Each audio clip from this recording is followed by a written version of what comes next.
যাদৱ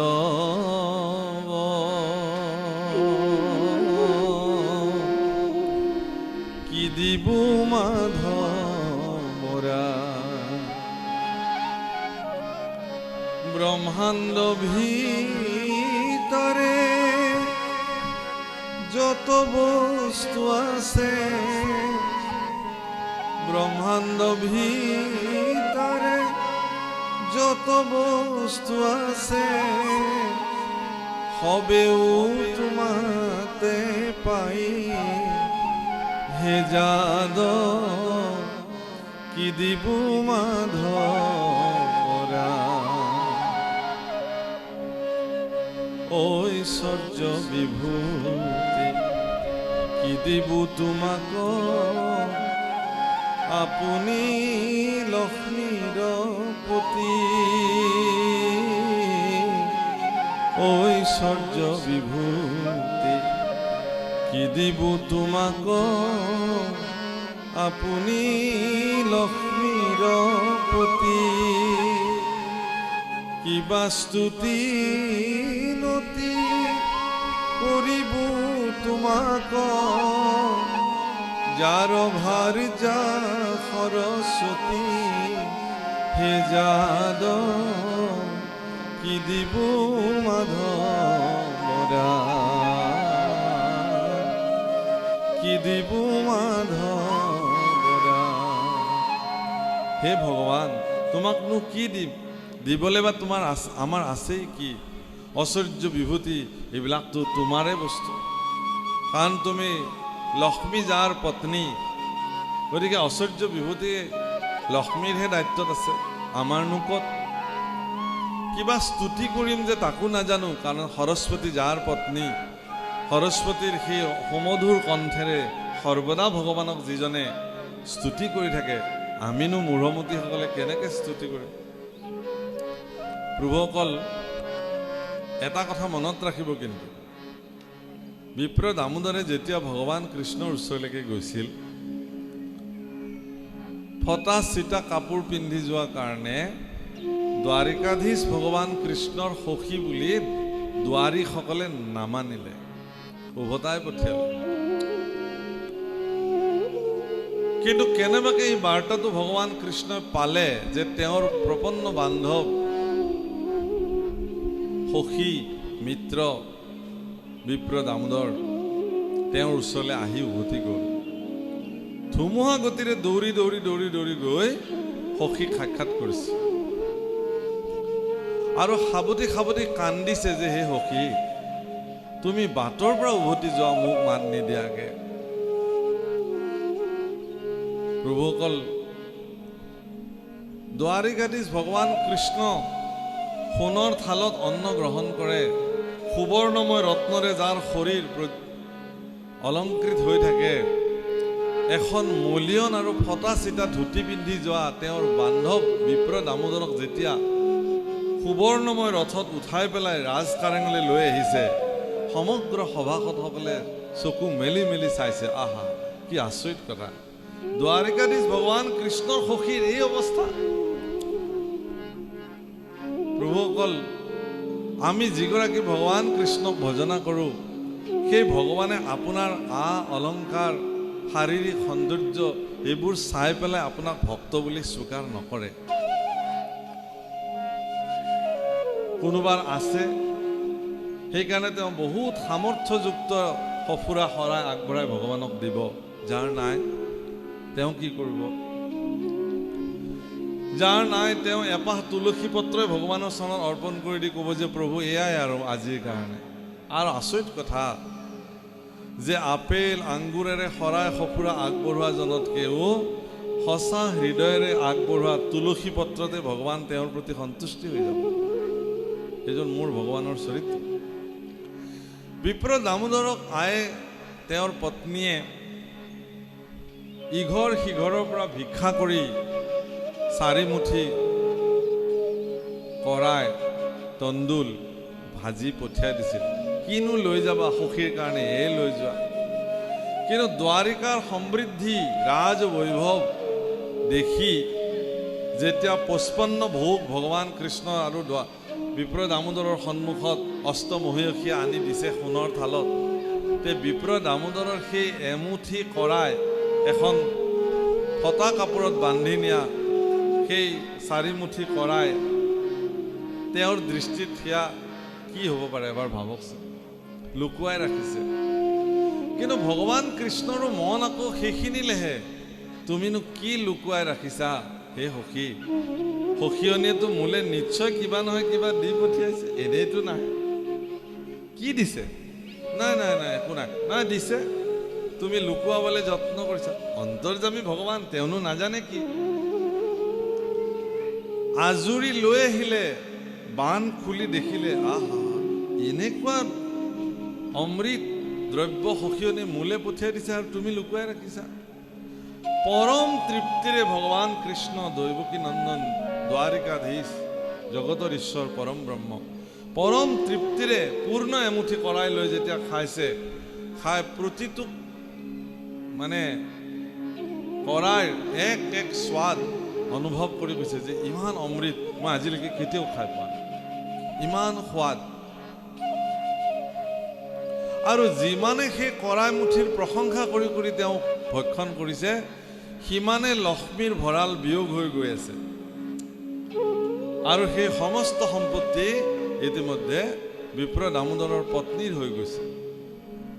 সেইকাৰণে দ্বিতীয় মুঠি খাবলৈ লওঁতে লক্ষ্মীয়ে গৈ মানে সত্যভামাই গৈ, ৰুক্মিণীয়ে গৈ, অষ্টমহিষীয়ে তেওঁৰ হাতত ধৰিছে যে হে স্বামী, হ'ব আৰু তোমাৰ ভক্তৰ প্ৰতি তুমি এমুঠি কৰাই খাই যিমান কৃপা কৰিলা আৰু প্ৰয়োজন নাই। বোলে কিয় ইমান সোৱাদ? সেয়া যদি আৰু দ্বিতীয় আপুনি গ্ৰহণ কৰে, তেতিয়াহ'লে আমিবিলাক এতিয়া বিপ্ৰ দামোদৰৰ দাসী হৈ যাব লাগিব। আৰুতো একো নাই দিবলৈ। এতিয়া ইতিমধ্যে সকলো বিপ্ৰ দামোদৰৰ হৈ গ'ল। মোৰ কৃপালু ঈশ্বৰৰ ইমান মহিমা। গতিকে আপোনাৰ কি বুলি কৈছে, সামৰ্থ্য ভকতি আদি একোৱে নচাৱে, ভক্তক পালয় পুত্ৰক যেন মাৱে। এগৰাকী মাতৃয়ে সন্তানে যেতিয়া গাখীৰ খাই কোলাত বহি এখন ভৰিৰে বুকুত লঠিয়াই থাকে মাকৰ, আৰু সন্তানৰ সেই লাঠিটো বুকুত লৈ লৈ আনন্দেৰে তেওঁ গাখীৰ খুৱাই থাকে। এনেকুৱা মাক আছে নেকি পৃথিৱীত? মোক লঠিয়াইও থাকিবি আৰু মোৰ গাখীৰো খাই থাকিবি, যা তোক গাখীৰ নোখোৱাওঁ বুলি কোৱা মাতৃটো নাই। যেন যুগ যুগৰ পৰা বাঞ্ছা কৰিছিল, তেনেকুৱা সন্তান এতিয়া কোলাত লৈ তাৰ ভৰিৰ লাঠিটো খাবৰ কাৰণে সুকোমল ভৰি দুখন তেওঁৰ বুকুত লগাই লগাই যেতিয়া গাখীৰ খাব, মাকে সেইটো বেলেগ পৰম সুখ অনুভৱ কৰে। এইটোক কি বুলি কয়? বাৎসল্য প্ৰেম বোলে। মানে সন্তানৰ প্ৰতি থকা মাতৃত্বৰ প্ৰেম। আৰু সেই বাৎসল্য প্ৰেম ভগৱানৰ অত্যাধিক ভকতৰ প্ৰতি। সেইকাৰণে কৈছে ধেনু যেন মতে বৎসক পালয়, তুমি সেই মতে ভকতক পালাৰা। ভগৱন্ত পুৰু ভক্ত বৎসল, শৰণাগত বৎসল, কৰুণা সিন্ধু, দীন বন্ধু, কৃপা সিন্ধু, নৰ ৰূপ হৰিল অৱতাৰ লৈ ভক্তসকলৰ কাৰণে ভগৱানে আহি নানা লীলা সম্পাদন কৰে। সেইকাৰণে ইয়াতে কৈছে এই কথা যে ভগৱানৰ প্ৰতি সামৰ্থ্য ভক্তি কিবা থাকক নাথাকক, অন্তঃকৰণে আপুনি যদি ভগৱানৰ ওচৰত নিজক সমৰ্পিত কৰিব পাৰিছে, তেতিয়াহ'লে ভগৱানৰ কাৰণে সেয়াই যথেষ্ট। হে ৰাম,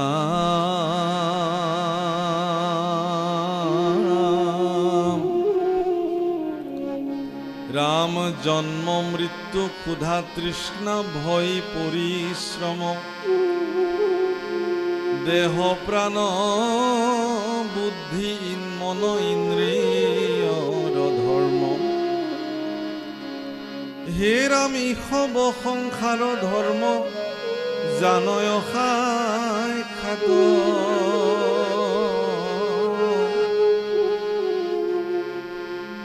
নোহে বিমোহিত চিত্ত কদাচিত তাত। কি বুলি কৈছে? জন্ম মৃত্যু ক্ষুধা তৃষ্ণা ভয় এইবিলাক শৰীৰৰ ধৰ্ম, আত্মাৰ নহয়। আত্মাৰ এটাই ধৰ্ম, সেইটো হ'ল কি যে ভগৱানৰ লগত নিজক বিলীন কৰিব লাগে, বাছ ইমানখিনি জানে। কিন্তু আমিবিলাকে আত্মাৰ এই ধৰ্মটোক অৱজ্ঞা কৰি কেৱল শৰীৰৰ ধৰ্মটোৰ ওপৰত ব্যস্ত হৈ গ'লো। এই যে ঘৰটো দেখিছে, এই খুঁটাবিলাক কংক্ৰিটেৰে বনোৱা, এই খুঁটাবিলাক ৰদ, চিমেণ্ট, বালি, শিল এইবিলাকৰ সমষ্টি। মিস্ত্ৰীয়ে যিদিনাখন ইয়াক গঢ়িছিলে সেইদিনাখন ই কেঁচা হৈ আছিলে, আলতুৱা হৈ আছিলে। কিন্তু কিছু সময়ৰ পিছত লাহে লাহে লাহে লাহে সি টান হ'বলৈ ধৰিলে, দৃঢ় হ'বলৈ ধৰিলে, দৃঢ়ৰ পৰা দৃঢ় হ'বলৈ ধৰিলে, এতিয়া সুদৃঢ় হৈ আছে। কিন্তু আপুনি ভাবে নেকি যে এই সুদৃঢ়তাটো সৰ্বদা অটুট থাকিব বুলি? এদিন ই বিভংগন হৈ যাব, ভাঙি যাব, স্খলন হৈ যাব। আমাৰ গোৱালপাৰা লোকগীতৰ সম্ৰাজ্ঞী ডক্টৰ প্ৰতিমা বৰুৱা পাণ্ডে বাইদেৱে লোক সংগ্ৰহৰ পৰা ধুনীয়াকৈ এটা গাইছে। ও দিনে দিনে খসিয়া পহরিবে রঙ্গিলা দালানের মাটি গুছায় যে কোন রঙে বান্ধিছেন ঘর ভিথা মিশা দ্বন্দ্ব বাদে গুছায় যে কোন রঙে। ও দিনে দিনে খসিয়া পহরিবে রঙ্গিলা দালানের মাটি গুছায় যে কোন রঙে। দিনে দিনে খহি পৰিব ৰংগিলা দালান, এই আমি বনোৱা ৰং বিৰঙী প্ৰাসাদ দালান এদিন ই খহি যাব। প্ৰভুসকল, সেই দালানটো বেলেগ দালানৰ কথা কৈছে ইয়াত, সেই ঘৰটো বেলেগ ঘৰৰ কথা কৈছে। কি বুলি কৈছে? ওয়ারে হারেরো ঘর খানি স্বামীরো সাহমনি বান্ধে বান্ধে তার জোড়া। ওয়ারে হে তাহারো তলে ময়রা ময়ূরী, তাহারো তলে ময়রা ময়ূরী শূন্যে উড়াহায় তারা গোসায় যে কোন রঙে। হাড়ের ঘর, হাড়ৰ দ্বাৰা নিৰ্মিত এই ঘৰটোত চামৰাৰ দ্বাৰা চাৱনি দি ৰখা হৈছে আৰু বান্ধে বান্ধে জোৰা, ইয়াতো এটা জোৰা, ইয়াতো এটা জোৰা, ইয়াতো এটা জোৰা, কেৱল জোৰা আৰু জোৰা, জোৰা ফন্দা দি কিবাকে ঘৰটো সাজি চামৰাৰে মেৰাই থোৱা আছে এই ঘৰটো। গতিকে ই স্খলন হ'বই এদিন। এতিয়া আমি এতিয়া চিন্তা কৰিছো কি, আরে বৃদ্ধ না কাল বাল্য না কাল গেল, হাসিতে খেলিতে যৌবন কাল গেল রঙ্গে। ওয়ারে বৃদ্ধ না কাল গেল ভাবিতে চিন্তিতে, বৃদ্ধ না কাল গেল ভাবিতে চিন্তিতে, গুরু ভজিবে কোন কালে গোসায় যে কোন রঙে। ও দিনে দিনে খসিয়া পহরিবে রঙ্গিলা দালানের মাটি গোসায় যে কোন রঙে। বাল্যকালটো উমলোতে গ'ল, খেলি ধুলি গুচি গ'ল আৰু যৌৱন কাল আহিল, বাপৰে কোনে মাতে, মদ মস্তি। নামঘৰলৈ যাবলৈ, বাবা নামঘৰলৈ যাব লাগিছিল, এই তোমালোকে গৈ থকা এইবিলাক বুঢ়া মানুহৰে কাম, আমাৰ নেকি? হেৰৌ তই বুঢ়া হ নে নহ তই কেনেকৈ জান? আমিতো বাৰু কেনেবাকৈ বুঢ়া হ'লোৱেই, ধৰি ল'লো। তই বুঢ়া হবি নে নাই তোৰ হাতত হিচাপ আছে নে নাই? মহাপুৰুষ মাধৱদেৱে বৰগীত লিখি থৈ গৈছে। আমি থিয় নাম, আমাৰ নামনিৰ ফালে আপোনালোকে জানে আমাৰ বীৰ নাম বুলি এটা নাম আছে, আমি নাম গাওঁ। আপোনালোকৰ উজনিত আজিকালি গাবলৈ আৰম্ভ কৰিছে। জোনা তালৰ নামত আমি গাওঁ। বুঢ়া ভাই হৰি গুণ গায়া নাচা কোনদিনা ধলি শৰীৰ পৰয় আৰু কিবাতে ছায়া বুঢ়া ভাই হৰি গুণ গায়া নাচা। কোনদিনা তোমাৰ শৰীৰ পৰি যায় একো ঠিক নাই। আৰু ডেকাবিলাককো কৈছে, ডেকা ভাই কিশোৰ হৰিষতুৰ, কি তোৰ ইমান আনন্দ, কোনদিনা তোৰ জীৱন পাত হৈ যায় তইতো নাজান। গতিকে যৌৱন কাল মদ মস্তি কৰোঁতে গুচি গ'ল। আজি বিশেষভাৱে সমাজত কিছুমান ভয়ংকৰ ব্যাধিয়ে আজিৰ তাৰিখত মানে ক্ৰীড়া কৰিছে। আপোনালোকৰ ইয়াত চাগে সেইবিলাক ব্যাধি নাই, মই নাই বুলিয়ে ভাবোঁ, ভগৱানৰ ওচৰত প্ৰাৰ্থনা কৰোঁ নহওক। কিন্তু সমগ্ৰ পৃথিৱীত এই ব্যাধিয়ে বিশেষকৈ নৱপ্ৰজন্মক এনেধৰণে আকৃষ্ট কৰিছে, ক্ৰমাগতভাৱে যুৱ প্ৰজন্ম তিল তিলকৈ নিশেষ হোৱাৰ পথত। বিভিন্ন নিচাজাতীয় দ্ৰব্য তেওঁলোকৰ জীৱনত তেওঁলোকে প্ৰধান খাদ্য হিচাপে গ্ৰহণ কৰিছে। আৰু উতনুৱা চিত সেই নিচাযুক্ত দ্ৰব্যৰ কবলত পৰি ডেকা শৰীৰ ৰুগ্নময় হৈ গ'ল। অকাল বৈধব্য জীৱন কটাবলগীয়া হৈছে বহু নাৰীৰ স্বামী অকালতে তেওঁলোকৰ নিধন হৈছে। একমাত্ৰ নিচাই তেওঁলোকৰ জীৱনক অৱসান ঘটাইছে। একোটা পৰিয়াল, সুন্দৰ পৰিয়াল, পুত্ৰ সন্তানৰ নিচাৰ কবলৰ কাৰণে তিল তিলকৈ ধ্বংস হৈ গৈছে। এজন ল'ৰাই যেতিয়া নিচা খাই পেলাই জীৱন ধ্বংস কৰিলে, তেওঁ প্ৰত্যেকটো প্ৰাণীৰ বধৰ ভাগী হ'ব লগা হয়। তেওঁ মনত ৰাখিব, এইটোক ব্ৰহ্মবধ বুলি কয়। ব্ৰহ্মবধ পাপৰ পৰা মুক্ত হোৱাৰ কোনো উপায় নাই, যিটো পাপ অজামিলে কৰিছে। কেনেকুৱা ব্ৰহ্মবধ? অজামিলে যেতিয়া পিতৃৰ আজ্ঞা লৈ অৰণ্যলৈকে যজ্ঞৰ কাৰণে দ্ৰব্যবস্তু আনিবলৈ আহিলে, আৰু আহি যেতিয়া তেওঁ এগৰাকী বেশ্যাৰ কবলত পৰিলে, তেওঁ চব পাহৰি বেশ্যাগৰাকীৰ লগতে জীৱন অতিবাহিত কৰিব ধৰিলে। আৰু এই দুখত তেওঁৰ পত্নীৰ মৃত্যু হ'ল, ল'ৰা ছোৱালীবিলাকৰ আলাই আথানি হৈ গ'ল। আৰু এই দুখত এগৰাকী ব্ৰাহ্মণৰ ল'ৰাৰ এই স্খলন দেখি পিতৃ মাতৃও অকালতে মৃত্যু সাৱটি ল'লে। এই যে ৩-৪টা প্ৰাণীৰ মৃত্যুৰ ভাগী অজামিল হৈছিল, ইয়াক ব্ৰহ্মবধ বোলে। গতিকে এজন ল'ৰাই যেতিয়া নিচা দ্ৰব্য খাই পেলাই শৰীৰ ধ্বংস কৰি, পৰিয়ালসমূহক বিনষ্ট কৰি, পিতৃ মাতৃৰ অকালতে বিয়োগ হৈ যায়, পত্নী অকালতে মানে ঘৰ সংসাৰ ত্যাগ কৰি পিতৃগৃহলৈ গুচি যাবলগীয়া হয়, ল'ৰা ছোৱালীৰ আলৈ আথানি হৈ যায়, এইবিলাকৰ গোটেইবিলাকৰে পাপৰ ভাগী, বধৰ ভাগী তেওঁৰ শৰীৰত আহে। এইটোক ব্ৰহ্মবধ বুলি। এইটো পাপৰ পৰা মুক্ত হোৱাৰ কোনো ৰাস্তা নাই।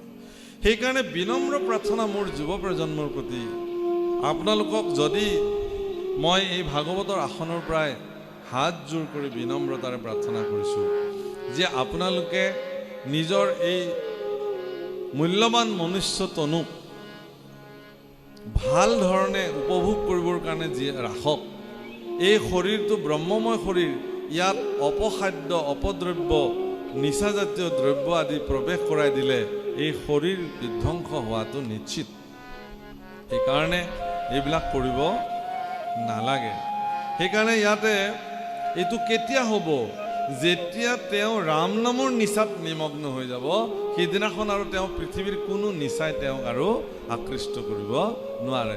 সেই ৰাম নামৰ নিচাত বহি থকা এজন পুৰুষৰ নাম উল্লেখ কৰা হয়, যাক দ্বাদশ ভাগৱত বৈষ্ণৱৰ ভিতৰত অন্যতম শিৱ, কৈলাশপতি ভগৱান শিৱ। তেওঁ ৰাম নামৰ নিচাতে নিমগ্ন হৈ আছিলে। গতিকে নামৰ নিচাত যদি কোনোবা এবাৰ নিমগ্ন হৈ যায়, তেতিয়াহ'লে সেই নিচাই জীৱনক উত্তম কৰি পেলাব। কিন্তু তাকে নকৰি কেৱল যদি বিষয়ৰ বিষ সদৃশ মদ, ভাং, শিখৰ, আজিকালি কি এইবোৰ ওলাইছে পেকেট, ল'ৰাবিলাকেতো খাই সেই ভগৱান, মই দেখিছোঁ ছোৱালী কিছুমানেও খায়, মইতো দেখি বিচুতি খালোঁ। সেই ভগৱান, মোৰ চকুৰ আগতে এবাৰ এজনী ছোৱালী মই খোৱা দেখি মই সুধিলোঁ, মাও কি খালা তুমি? বোলে এইটো অমুক। কেলে খোৱা? এইটোতো বহুত বেয়া বস্তু।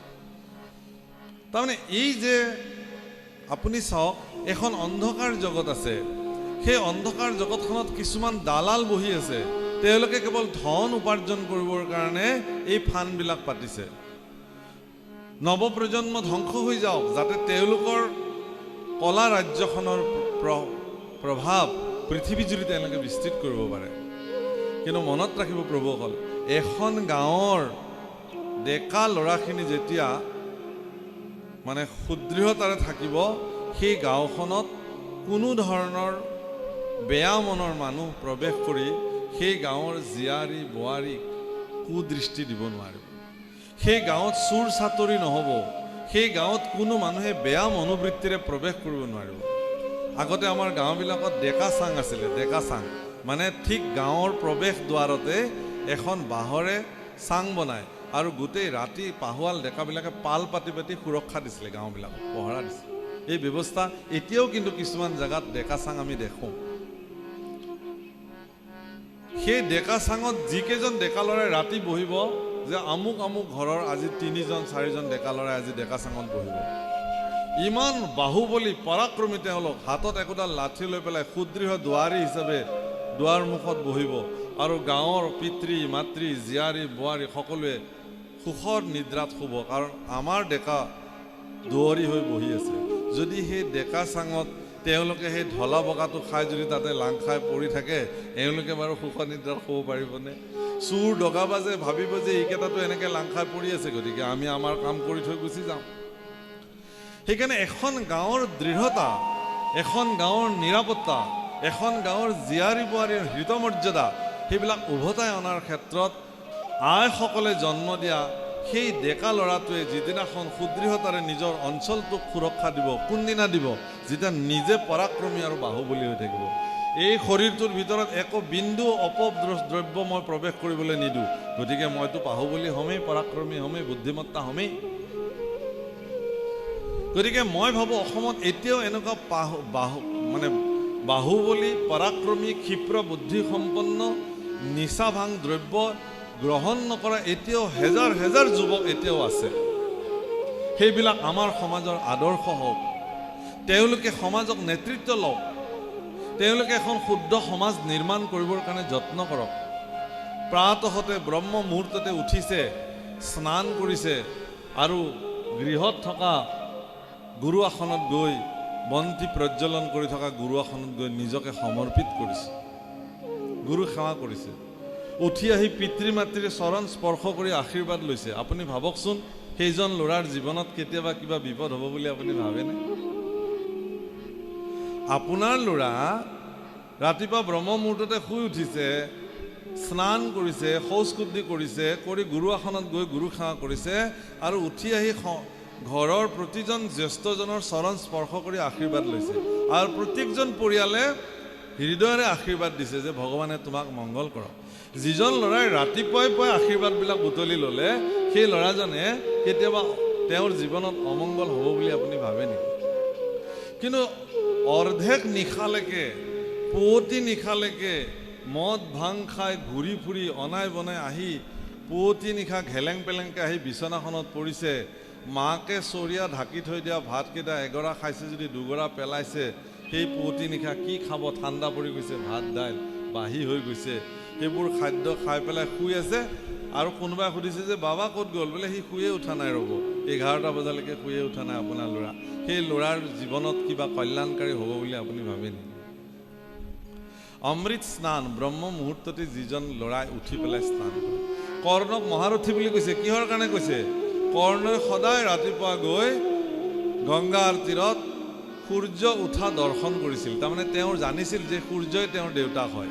সেইকাৰণে পিতৃক চাবৰ কাৰণে ব্ৰহ্ম মুহূৰ্ততে গংগাত স্নান কৰি তাত ধ্যান কৰি বহি থাকিছিল। আপুনি ভাবকচোন, কৰ্ণৰ শৰীৰত বাহুবল পৰাক্ৰম নহয়, কাৰ হ'ব? সি বৈজ্ঞানিকভাৱেও শুদ্ধ। যেতিয়াই গংগাৰ পবিত্ৰ জলত সূৰ্যৰ হেঙুলি ৰহণ পৰি শৰীৰৰ ভিজা গাত যেতিয়া সেই শৰীৰৰ কিৰণ আহি পৰিছে, তাৰপিছত তামৰ পাত্ৰত পানী লৈ পেলাই জল অৰ্ঘ্য কৰিছে। তামৰ পাত্ৰত থকা পানীটো কপাৰ তাম হৈ যায়। সেই তামৰ পানীটো যেতিয়া নদীত পৰিছে, সেই তামৰ মাজেৰে সূৰ্যৰ পোহৰটো আহি যেতিয়া গাত পৰিছে, তাৰ পৰা যিটো শক্তি উৎপাদন হৈছে সেই শক্তিটো তাৰ শৰীৰত সঞ্চিত হৈছে, সেই ল'ৰাজন শক্তিশালী নহৈ পেলাই কোন হ'ব? 11টা বজালৈকে শুই থকাজন নেকি? কোনজন? সেইকাৰণে এটা কথা কৈছে কি, যে এখন গাঁও, এখন সমাজ, এটা জাতি, এখন দেশ, সমাজত সিদিনাখন প্ৰতিনিধিত্ব কৰিব সেই দেশৰ, সেই গাঁৱৰ, সেই ৰাজ্যৰ উঠি অহা প্ৰজন্ম যেতিয়া সুদৃঢ় হয়, বলশালী হয়, পৰাক্ৰমী হয়, বুদ্ধিমত্তা হয়। কিন্তু কলা ৰাজ্যৰ মানুহবিলাকে ভাবিছে কি, যে এই উঠি অহা প্ৰজন্মৰ মন মস্তিষ্ক নষ্ট কৰি তাহাঁতক যদি বেমাৰী কৰি তুলিব পৰা যায়, তাৰ কাৰণে সমাজত এই নিচাজাতীয় দ্ৰব্যবিলাকৰ পোহাৰ মেলি দিয়া হৈছে। আৰু সিহঁতে সেই কলা দেশৰ পৰাই, কলা ৰাজ্যৰ পৰাই আনন্দ চিত্তেৰে চাই আছে যে চা, ডেকাবিলাক ধ্বংস হৈ গ'ল, এতিয়া আমি ৰাজত্ব কৰিব পাৰিম। গতিকে মোৰ এইকাৰণেই প্ৰাৰ্থনা যে ভাগৱত শাস্ত্ৰ, বৰিষ্ঠম সৰ্বশাস্ত্ৰাণাম, জীৱন শাস্ত্ৰ ভাগৱত, এই শাস্ত্ৰ শুনি আমাৰ পিতৃ মাতৃবিলাকে, আমাৰ ল'ৰা ছোৱালীবিলাকক এই শিক্ষা কিয় আমি দিব নোৱাৰোঁ? প্ৰশ্ন হ'ল এইটো, কিয় আমি দিব নোৱাৰোঁ? কিয় আপোনাৰ ল'ৰাটোক আপুনি এগৰাকী সৎগুৰুৰ চৰণত আশ্ৰয় কৰি দিব পৰা নাই? ধৰিও কুমাৰকালে ভাগৱত ধৰ্ম, দৈত্য শাস্ত্ৰ পঢ়াৰ পিছতো, বামনা শাস্ত্ৰ পঢ়াৰ পিছতো প্ৰহ্লাদে দৈত্য শিশুসকলক বেঢ়ি লৈ পেলাই গুৰু শুক্ৰাচাৰ্যৰ পুত্ৰ খণ্ড আৰু অমৰ্ক যেতিয়া গৃহ কামৰ কাৰণে, বিষয় কামৰ কাৰণে গৈছিলে, সেইখিনি সময়তে দৈত্য শিশুবিলাকক একত্ৰিত কৰি প্ৰহ্লাদে নীতি জ্ঞান দিছিল, শাস্ত্ৰ জ্ঞান দিছিল আৰু কৈছিল ধৰিও কুমাৰকালে ভাগৱত ধৰ্ম, কুমাৰ কালে। আৰু প্ৰহ্লাদৰ উপদেশত দৈত্য কুলৰ সমস্ত শিশুবিলাকে ঈশ্বৰ ভজনা কৰিবৰ কাৰণে তৎপৰ হৈছে। গতিকে দৈত্যৰ যুগতো শিশুবিলাকে ঈশ্বৰ ভজনা কৰি সুদৃঢ় জীৱন কটাব পাৰিছিল। দৈত্যৰ পুত্ৰ প্ৰহ্লাদে ঈশ্বৰক প্ৰতীকৰ স্তম্ভতে দেখুৱাব পাৰিছিল, সামৰ্থ্য ইমান আছিল। আৰু আমাৰ কিয় নহ'ব? হে প্ৰভুসকল, মোৰ এইটোৱেই প্ৰাৰ্থনা আজিৰ তাৰিখত, যে আমাৰ প্ৰত্যেকগৰাকী মাতৃয়ে, প্ৰতিগৰাকী পিতৃয়ে অলপমান ত্যাগ স্বীকাৰ কৰি মহাপুৰুষ শংকৰ মাধৱে দি থৈ যোৱা এই অপূৰ্ব সংস্কৃতিত আমি আমাৰ ল'ৰা ছোৱালীবিলাকক অকণমান হ'লেও সময় দিবলৈ দি তেওঁলোকক জীৱন ধন্য কৰিবৰ কাৰণে সুযোগ দিবৰ সময় কিন্তু হ'ল। আপুনি কেতিয়াও হেলা নকৰিব যে নহয় বাবা, তুমি স্নান কৰিছা, গতিকে তুমি নামঘৰলৈ যোৱা, গৈ সেৱা কৰা। সেৱা কৰি আহি তুমি তোমাৰ দেউতাক আশীৰ্বাদ লোৱা।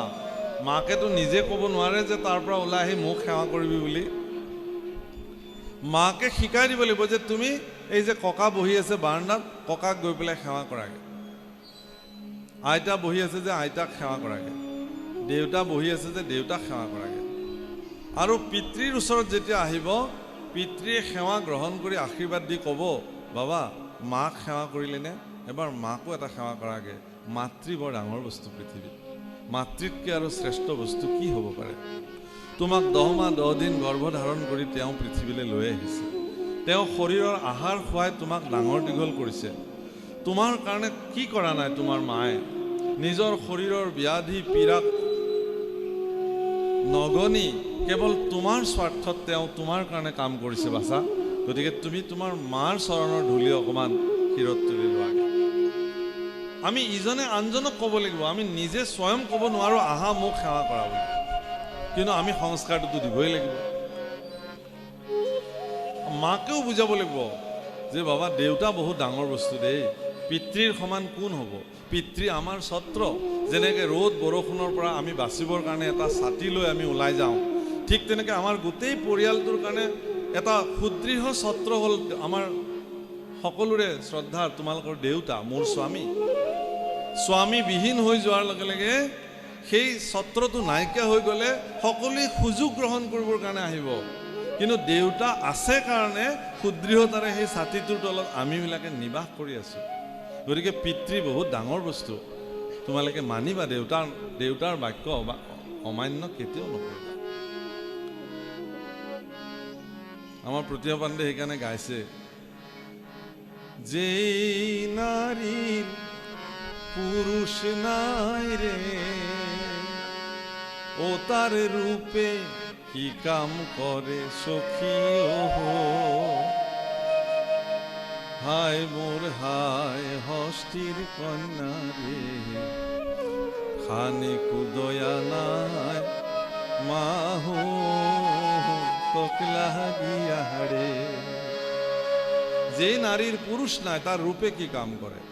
গতিকে এগৰাকী নাৰীৰ শিৰৰ সেন্দুৰকণৰ নিৰাপত্তাৰ কাৰণে স্বামী সৰ্বে সৰ্বা। স্বামী শব্দৰ অৰ্থটোৱে হ'ল প্ৰভু, মালিক, গৰাকী। আজিকালি ভয়ানক কথা হৈছে কিছুমান, আমি সকলোৱে চাইও অবাক হৈ আছো, নিৰ্বোক হৈ আছো, ক'বলৈ বেয়া লগা হৈছে। ছ'চিয়েল মিডিয়াত একোগৰাকী কিছু সংখ্যক মানে মানুহে নিজৰ কেৱল সুবিধাৰ কাৰণে তেওঁলোকে এনেকুৱা ধৰণৰ নিজক মানে প্ৰদৰ্শন কৰিবলৈ আৰম্ভ কৰিছে, যিটো তাৰ মানে আমিবিলাকে দিনক দিনে বেবিচাৰৰ ফালে আগবাঢ়িবলৈ গতি কৰিছে। এই পৰিৱেশ অসমত নাছিল, কিন্তু অসমৰ পৰিৱেশ বিশেষকৈ বৰ ৰক্ষণশীল আছিল। মান নামান, জ্যেষ্ঠজনৰ প্ৰতি সন্মান, কনিষ্ঠজনৰ প্ৰতি দয়াৰ দৃষ্টি, সমানজনৰ প্ৰতি মিত্ৰবোধ, এয়া আমাৰ নিয়ম আছিলে। বাৰু যি কি নহওক, এই সকলো নীতি কাষ্ঠাৰ মাজেৰে আমি আগবাঢ়িব লাগিব। সুদৃঢ় সমাজ এখন নিৰ্মাণ কৰাৰ দায়িত্ব আমাৰ আছে। তাৰ কাৰণে উত্তম ভকত হ'বই লাগিব। ইয়াত বৰ্ণন কৰিছে যে কোনো বিষয়ৰ প্ৰতি ধ্যানমগ্ন নহৈ, কোনো বিষয় অস্তিত্বৰ প্ৰতি নিজক বিলীন নকৰাকে সুদৃঢ়তাৰে ভগৱানৰ ওচৰত নিজকে সমৰ্পিত কৰাজনহে উত্তম ভক্ত। আৰু এই সুদৃঢ় ভক্তজনক কোনেও কেতিয়াও কোনো কাৰণতে একো কৰিব নোৱাৰে। হীৰা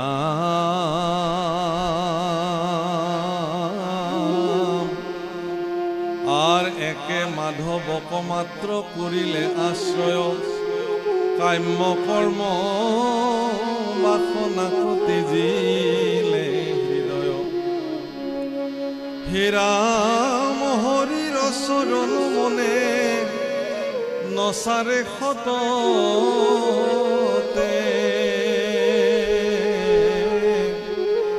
সেইজন জানিবা উত্তম।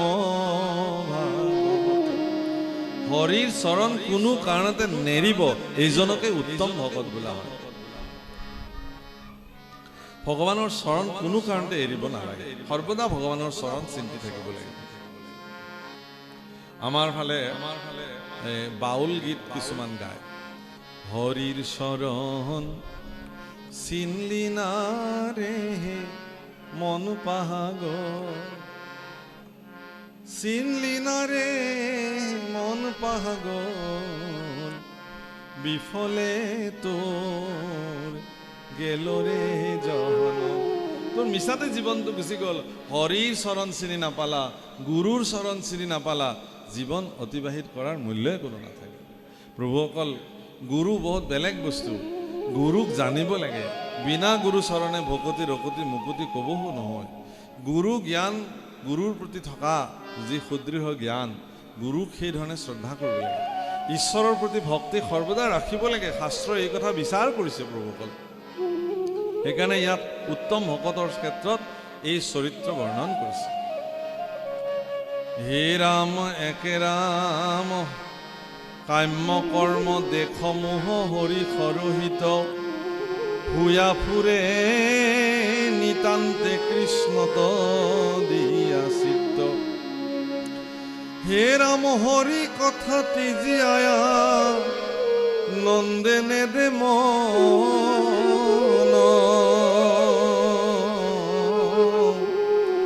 কৈলো ভকতৰ ৰাজা যেন প্ৰৱৰ্তন। হে ৰাজা, মই ভক্তৰ প্ৰৱৰ্তন সম্পৰ্কে ক'লো। কি ক'লো? যে হৰিৰ চৰণ চিন্তা ব্যতিৰেকে অন্য কোনো কামে ভক্তসকলে নকৰে। তেওঁলোকে যি কৰ্ম কৰক ঈশ্বৰৰ চৰণ চিন্তা কৰিহে কৰে। অন্ন ৰান্ধোতে আইগৰাকীয়ে,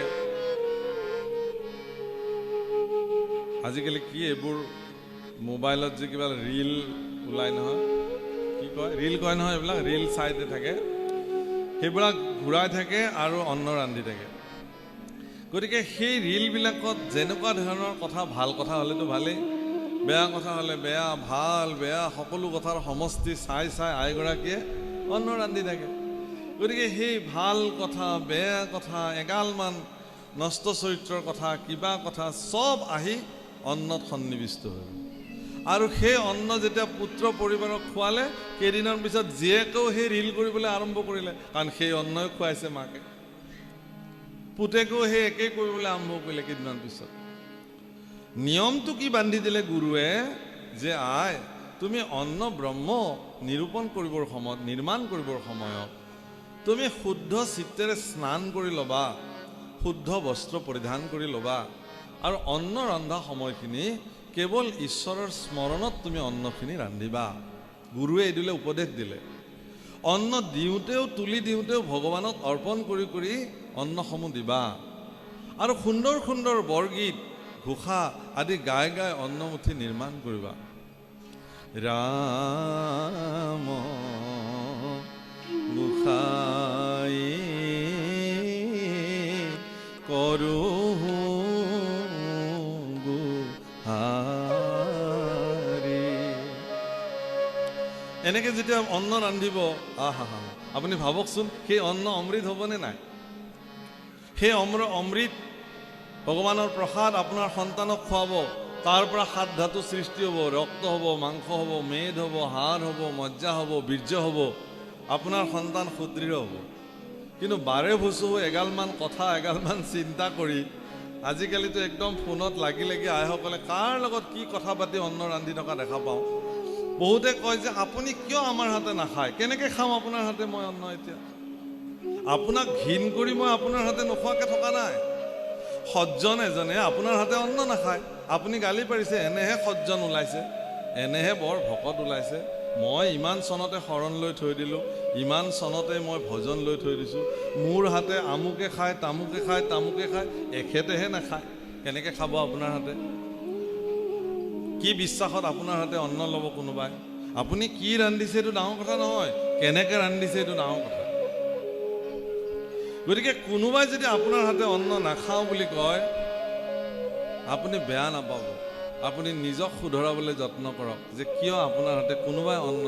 কিন্তু স্বামীৰ কি অৱস্থা হ'ব? তেওঁৰতো উপায় নাই, তেওঁতো খাবই লাগিব, নাখায় তেওঁ মৰিলেহে হ'ব, তেওঁ খাবই লাগিব আপুনি যি ৰান্ধিব। গতিকে আপুনি ৰিল চাই ৰান্ধে, কাৰোবাৰ লগত ফোনত এগালমান হোৱাই নোহোৱাই কথা পাতি পাতি ৰান্ধে, আপুনি চিৰিয়েল চাই চাই ৰান্ধে, যেনেকৈ ৰান্ধে মুঠতে আপুনিতো ৰান্ধিবই লাগিব। আপুনি ৰান্ধিব আৰু আপোনাৰ স্বামী, পৰিয়াল, পৰিজন, ল'ৰা ছোৱালী চবেই খাব, আৰু তাৰ প্ৰভাৱ এক প্ৰভাৱ তেওঁলোকৰ শৰীৰত বিদ্যমান হ'ব। আৰু যিখন চিৰিয়েলৰ কাজিয়া চাই চাই আপুনি অন্ন ৰান্ধিছিলে, সেই চিৰিয়েলখন কেইদিনমান পিছত আপোনাৰ ঘৰতেই আৰম্ভ হ'ব। তেতিয়া আপুনি চিৰিয়েলখন চাই আৰু আমোদ পাব। এই হৰি যিবোৰ দেখি আছোঁ আমাৰ ঘৰতেই হৈ আছে, কিনো ক'ম, আপোনাৰ আনন্দটো বাঢ়িব। হয় নহয়? হয় নহয় আইসকল? হয় নহয়? সাৱধান, সেইকাৰণে একদম সাৱধান, সাৱধান, সাৱধান। অকণমান সময়, 45 মিনিট, 1 ঘণ্টা সময় লাগিব অন্ন ৰান্ধোতে। আপোনাৰ ছোৱালীক আপুনি শিকাওক, কাৰণ তাই এদিন পৰঘৰী হৈ গৈ পেলাই তাতো তাই ঘৰখন চলাব লাগিব। আপুনি যিটো আদৰ্শ আপোনাৰ পৰা দেখিব, সেই আদৰ্শৰেহে ছোৱালীয়ে গৈ পেলাই এখন ঘৰ চলাব। আপোনাৰ যদি আদৰ্শৰ নামত একোৱেই নাই, আপোনাৰ ছোৱালী গৈ পেলাই সেইখন ঘৰতনো ক'ত আদৰ্শ স্থাপন কৰিব? তেতিয়া মিতিৰ গৈ শত্ৰুত পৰিণত হ'ব। এনেকুৱা ছোৱালী এজনী দিলে আমাক, আপোনালোকৰ ঘৰখনটো ৰক্ষা পৰিলে, এতিয়া আমাৰ ঘৰখনৰ অশান্তি সৃষ্টি হৈছে। সেইকাৰণে হে প্ৰভু কলাসকল, এই কথা নিশ্চিত ৰূপে জানিব। হে ৰাম, জন্ম কৰ্ম বৰ্ণাশ্ৰম কুলয় আদি যত, উত্তম বুলিয়া গৰ্ব নোপোজে মনত। হে ৰাম ৰাম, হৰিৰ পৰম প্ৰিয় সিজন হৈ, কহিলো নৃপতি যেন ভক্তৰ লক্ষণ। তেওঁ কিমান উত্তম জাতত জন্মগ্ৰহণ কৰিছে, তেওঁ কিমান উত্তম কুলত জন্মগ্ৰহণ কৰিছে, এই কথা তেওঁ কেতিয়াও অভিমান নকৰে। কিমান ধন সম্পত্তি আছে এই কথা তেওঁ কেতিয়াও অনুভৱ নকৰে। তেওঁ হৰিৰ সেৱাতে সেৱক হিচাপে নিজক মানে। এইটো প্ৰৱৰ্তন, ভক্তসকলৰ চৰিত্ৰ এইবিলাক। আৰ সম সকলো লোকত সম শান্ত নিৰূপম, নাম নকৰে আপোন পৰ বুদ্ধি ধন বিত্তে, সমস্তৰে একে আত্মা জানে যিটো চিত্তে। ধন বল বুদ্ধিৰ দ্বাৰা কাকো বিভাজিত নকৰে, চবকে একেই বুলি মানে, আত্মাৰ দৃষ্টিৰে চায়। হে ৰাম সকলো লোকত সম শান্ত নিৰূপম, চিনিবা নৃপতি সিটো উত্তম ভকত, আৰ এক নিমিষাৰ্ধ যদি এৰে হৰিপদ, এতেকতে মিলে আশী ত্ৰলৈক সম্পদ। হে ৰাম তথাপি ক্ষণাৰ্ধ নেৰে কৃষ্ণৰ চৰণ,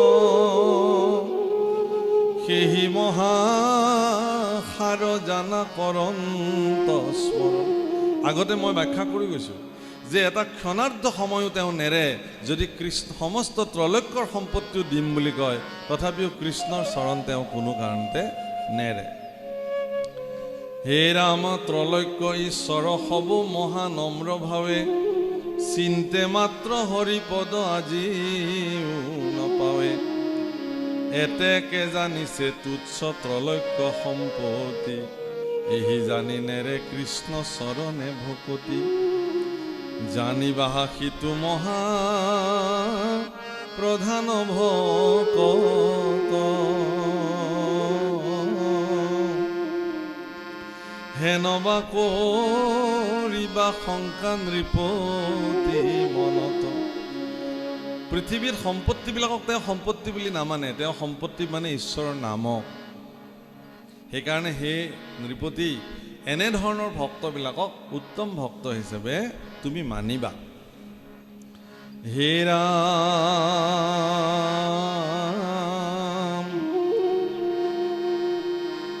ৰাম যিটো হৰি পদ কবি চাৰে দেৱগণ, জানিবা তথাপিতো নপাৱে দৰ্শন, হেন কৃষ্ণ চৰণ কণেৰে অনুক্ষণ, বৈষ্ণৱৰ অগ্ৰগণ্য জানিবা সিজন, বিষয় সন্তাপ কামে চলাইবে কমন, কিমতে নেৰিবে সিটো কৃষ্ণৰ চৰণ। হে ৰাম হেনয় অসংশয় যদি কৰা নৰপতি, ইহাৰয়ো উত্তৰ আৱে শুনি সম্প্ৰতি। হে ৰাজন, তোমাৰ মনত সন্দেহ হ'ব পাৰে। কি সন্দেহ? যে যদি বিষয় সন্তাপ কামে মন চলায়, তেতিয়াহ'লে তেওঁ কৃষ্ণৰ চৰণ কেনেকৈ ভজিব? হে প্ৰভুসকল, এই প্ৰশ্নৰ উত্তৰ ইয়াৰ পৰৱৰ্তী সময়ত প্ৰদান কৰিছে। ৰাম শুনা সবা সদ জন্ম নকৰিও বৃথা, কৃষ্ণ কথা অমৃত কপিও সৰ্বথা, যিটো জনে পায় কৃষ্ণ কথা কমধুৰ, তাহাৰ সংসাৰ তাপচয় হৈ দূৰ, বিষয় বিষত তাৰ নুগুচে অনুৰাগ, নকৰন্ত মহা মহা পুণ্য নেৰে লাগ। হে ৰাম মুখতৈ অধিক সুখ মিলয় মনত, কি কহিব ইটো হৰি নামৰ মহত্ব। ৰাম মিছাতে কৰা আলে জালে আয়ু খেপ, মৰিবাক লাগি কাল আশয় সংক্ষেপ, আজিকালি কৰন্তে অন্তক চাপে পাশ, চিন্তামণি জন্ম ইটো ব্যৰ্থে হৈ নাশ, কৈত কেতিক্ষণে মিলে দুৰ্ঘোৰ মৰণ, জানতে কৃষ্ণ চৰণত পখিও শৰণ, পৰলোক সামফল বান্ধৱ হৰি নাম, কৃষ্ণৰ কি কৰে কহে বোলা ৰাম ৰাম ৰাম কৃষ্ণৰ কি কৰে কহে বোলা ৰাম ৰাম ৰাম হৰি ৰাম